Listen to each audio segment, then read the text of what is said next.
Given that g of x is 2 over x minus 4 and that g of x is equal to minus 2, find x. So again, we got g of x is 2 over x minus 4 and g of x is equal to minus 2.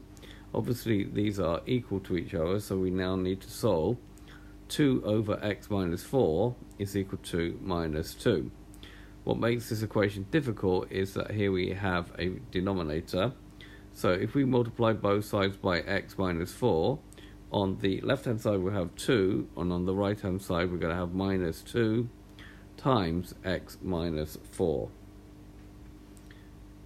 So if we now expand the brackets on this side, we're going to have that 2 is equal to minus 2 times x, which gives me minus 2x, and then minus 2 times minus 4 gives me plus 8. Again, this is a linear equation.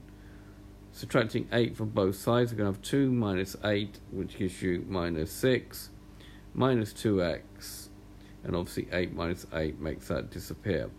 Dividing both sides now by minus 2, we're going to have that minus 6 divided by minus 2 is 3, and then minus 2 divided by minus 2 is just going to give me x. So we've got that x is equal to 3, which we could write around the other way and say that x is equal to 3. So this has been a video to show you how to form and solve an equation using function notation. I hope you've understood, and I thank you very much for watching.